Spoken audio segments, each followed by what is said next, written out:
மாண்புமிகு பேரவைத் தலைவர் அவர்களே, மக்களே மக்களுக்காக மக்களால் நடத்தும் ஆட்சி மக்களாட்சி என்றார் அமெரிக்க முன்னாள் குடியரசுத் தலைவர் திரு ஆப்ரஹாம் லிங்கன். இன்றைக்கு அமைந்துள்ள மக்களாட்சி மலர்வதற்கு மக்களிடம் உள்ள பெரும் எதிர்பார்ப்பு, அவர்களுடைய எதிர்பார்ப்புகளை இப்பேரவையின் கவனத்திற்கு கொண்டு வந்து அதனை செயல்படுத்துவதற்கான திட்டங்களை, சட்டங்களை அமல்படுத்த வேண்டிய பொறுப்பு இப்பேரவைக்கு உள்ளது. அதிகமான மக்கள் அதிக நன்மைகளை இந்த ஆட்சி காலத்தில் நன்மை பெற்றுள்ளார்கள் என்கிற வகையில் நம்முடைய செயல்பாடுகள் அமைய வேண்டும். இங்கே அனைவரும் சமம்.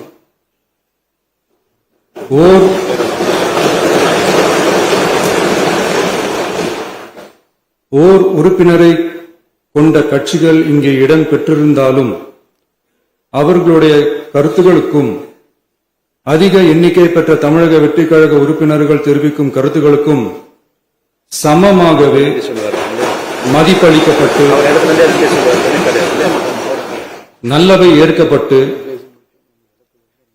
அல்லவை நிராகரிக்கப்பட்டு ஜனநாயகத்தின் இதயமாகவும் மூளையாகவும் இப்பேரவை செயல்பட வேண்டும். அதற்குரிய வகையில் பெருமை வாய்ந்த வரலாற்று சிறப்பு கொண்ட இப்பேரவையை நடத்தி செல்லும் பண்பை பெற்றுள்ளவரையே தமிழக வெற்றிக் கழகம் முன்மொழிந்து தாங்கள் இன்றைக்கு இந்த ஆசனத்தில் அமர்ந்துள்ளீர்கள். மாண்புமிகு பேரவைத் தலைவர் அவர்களே,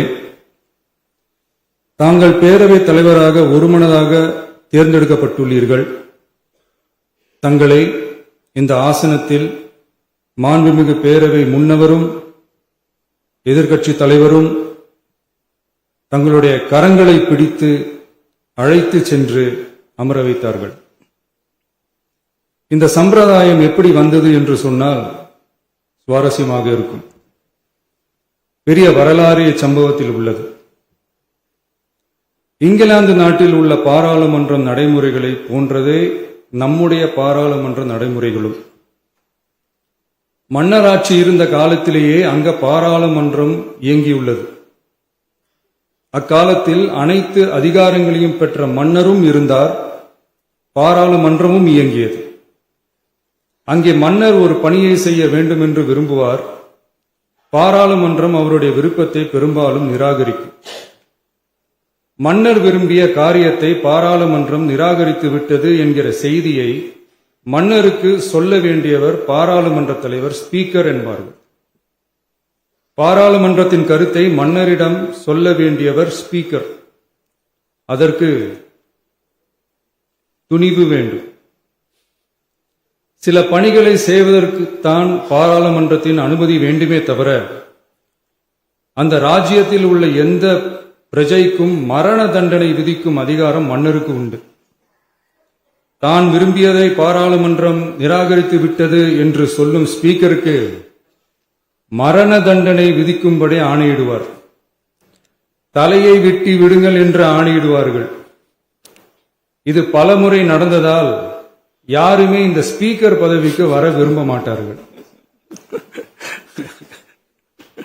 எனவே புதிதாக பாராளுமன்றம் அமையும் போது ஸ்பீக்கர் பதவிக்கு ஒருவர் அறிவிக்கப்பட்டவுடன் அவர் உடனே தலை தப்பித்தால் போதும் என்று ஓட்டம் பிடிப்பார். அணை முன்னவரும் எதிர்க்கட்சி தலைவரும் அவரை தடுத்து நிறுத்தி அவர் கைகளை பிடித்து இழுத்து வந்து ஆசனத்தில் அமர வைப்பார்கள்.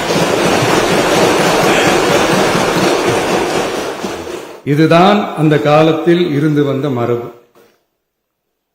ஜனநாயக முறை ஏற்பட்ட பிறகும் இம்மரபு தொடர்கிறது. நிச்சயமாக தமிழக வெற்றிக் கழக உறுப்பினர்கள் அனைவருமே உங்களுக்கு உதவிகரமாகவே இருப்பார்கள் என்கிற வாக்குறுதியை இந்நேரத்தில் அளிக்க விரும்புகிறேன். பேரவையின் மாண்பையும் கண்ணியத்தையும் பேரவை உறுப்பினர்களின் கண்ணியத்தையும் காக்க வேண்டிய பொறுப்பை உங்களிடத்தில் ஒப்படைத்திருக்கிறார்கள். தற்காலிக பேரவைத் தலைவர் பொறுப்பில் மிக சிறப்பாக பணியாற்றிய நம்முடைய உறுப்பினர் திரு மூவி கருப்பையா அவர்களை சந்திக்க நேற்றுக்கு சென்றிருந்தேன்.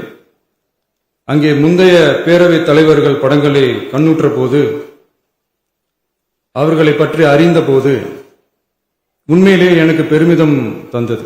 ஏனென்றால் எடுத்துக்காட்டாக விளங்கும் திரு ஜே சிவ சண்முகம் பிள்ளை, டாக்டர் யு கிருஷ்ணராவ், திரு எஸ் செல்லப்பாண்டியன் அவர்களுடைய வரிசையில் மிக சரியான ஒருவரையே நாம் முன்மொழிந்துள்ளோம் என பெருமை அடைந்தேன்.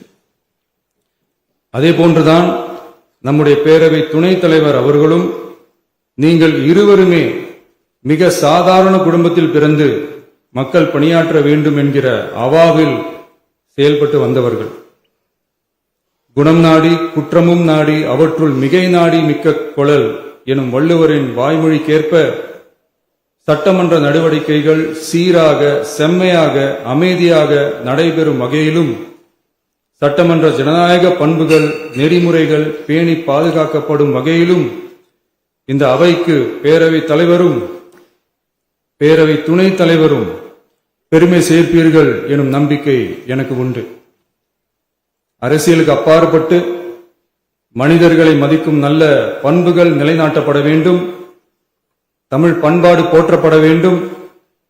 அவையின் மரபும் மாட்சிமையும் மதிப்பும் காக்கப்பட வேண்டும் என்ற நல்லெண்ணத்தின் அடிப்படையில் அந்த பதவி ஏற்றுள்ள தங்கள் இருவராலும் காப்பாற்றப்படும் என்னும் நம்பிக்கையை மீண்டும் தெரிவித்து என் உரையை நிறைவு செய்கிறேன். நன்றி, வணக்கம்.